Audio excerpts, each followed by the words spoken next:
Hola, yo soy Aime Peira, profesora en letras. Llevo adelante la librería Chicho y Babel desde hace 9 años y desde hace 2 años también Piñata Club, que es un club de lectura que se desprende de la librería.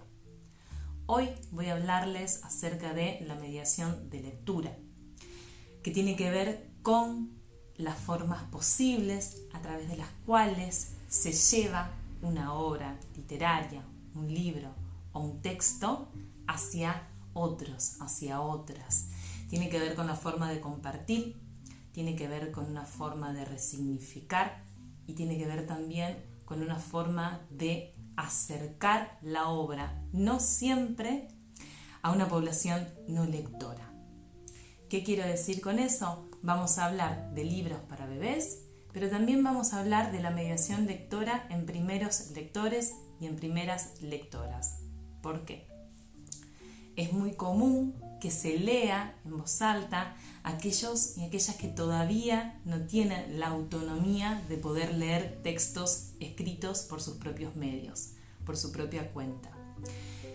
Cuando esto empieza a cambiar, cuando los chicos comienzan a alfabetizarse y pueden leer solos, muchas veces hay presiones re grandes de parte del entorno familiar, de parte a veces de las instituciones, que llevan o que tratan de promover la lectura autónoma como la única forma, como la única posibilidad de los niños de acercarse a los libros. ¿Qué hay en la lectura autónoma y en la lectura silenciosa? Un montón de posibilidades, un montón de ventajas, de beneficios, y también que no tienen que ver, y no hablo específicamente de cuestiones cognitivas o de aprendizaje, sino del encuentro propio, íntimo y personal con las obras. Eso es cierto y eso es fuerte e importante, fundamental. Pero eso no quita la riqueza que se encuentra también en el momento compartido de la mediación lectora. La mediación no tiene que ver única o específicamente con la interpretación, con la narración, con la lectura en voz alta. Hay lecturas en voz alta que simplemente pueden funcionar, por ejemplo, de forma grabada.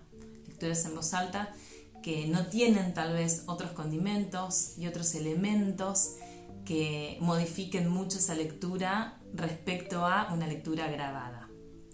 Ahora bien, si la disposición del ambiente, del contexto, de las partes que la conforman es tal como para sumar a la experiencia de lectura, ahí empiezan a jugar pequeñas piezas, pequeños componentes de la mediación que hacen de ese momento uno distinto.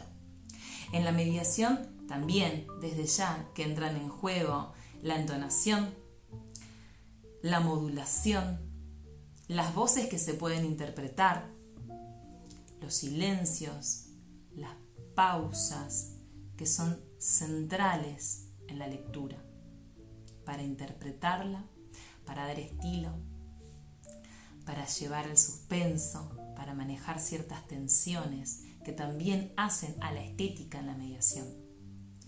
También es importante el lenguaje corporal, la mirada, la cercanía corporal en tanto la posibilidad de un abrazo, de dar la mano si hace falta una contención, de la risa en un momento en el que llega una risa real. Y también hay una cuestión de la cercanía de los cuerpos de estar con otros y con otras, del calor y la contención que eso transmite, y algo más que tiene que ver con el momento compartido al mismo tiempo de una misma lectura y una misma obra. Eso también conecta a quienes participan, a quien está mediando y a quienes se les está mediando esa lectura, que están compartiendo un mismo material y una misma obra al mismo tiempo. Y si bien cada proceso es interno en cuanto a la resignificación, la interpretación, la reinterpretación, los lugares mentales a donde conduce la lectura que se está realizando, si bien ahí la carga es súper subjetiva, la obra en sí es la misma. Ese escenario y ese contexto es compartido. Entonces están jugando montones de cuestiones en común como engranajes fundamentales de un momento de mediación que siempre es distinto a otro momento de mediación. Cómo nos sentamos, la forma en que disponemos, en que nos disponemos, en que se disponen los elementos, en que se organizan los cuerpos de las personas, la luz que hay, la calidez del ambiente, del material en donde estamos sentados y sentadas, la proximidad de los cuerpos. Todo va conformando de una manera particular y distinta cada uno de esos momentos. Hoy les quiero hablar de mediación para bebés y también mediación para primeros lectores y primeras lectoras.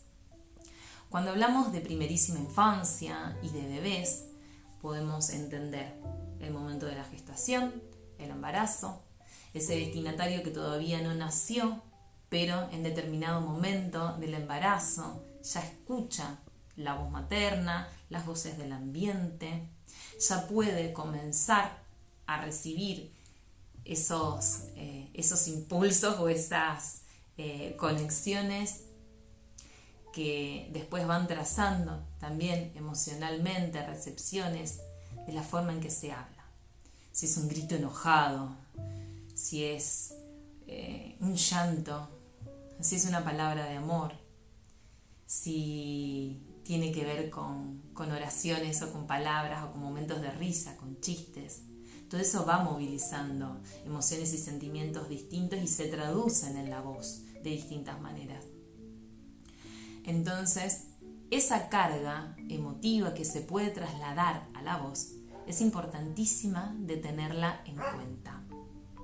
Tengo perros. La mediación muchas veces aparece o la pensamos como algo que pudiera llegar a tener que ver con lo que puede hacer una maestra en la escuela, una narradora, un maestro, quien ejerce el rol de bibliotecario o bibliotecaria en determinada institución. Pero la realidad es que donde mayor tiempo suelen estar los niños y las niñas es en el hogar maparental o de abuelos, pero es adentro de un hogar, no de una institución. ¿Y qué pasa con la palabra estética, con la palabra literaria? ¿Y qué pasa con los libros, entonces, en esos lugares que son de crianza y de educación en un sentido elemental, esencial, constitutivo, fuertísimo, en donde está el depósito de valor y de concepción del valor de las cosas del propio código de cada núcleo familiar? ¿Se lee? ¿No se lee? ¿Cómo? ¿Se va a esperar siempre que el libro se acerque desde otro lugar? ¿Cómo podemos mediar los libros? ¿Cómo podemos mediar la literatura desde el interior de los hogares? ¿Quién puede ejercer ese rol? ¿Quién lo puede hacer con placer? ¿Quién puede tener el deseo de hacerlo? No necesariamente tienen que ser una mamá o un papá. A veces hay abuelos y tías que tienen presencias muy fuertes y que están atravesados por la lectura y que pueden hacer llegar eso.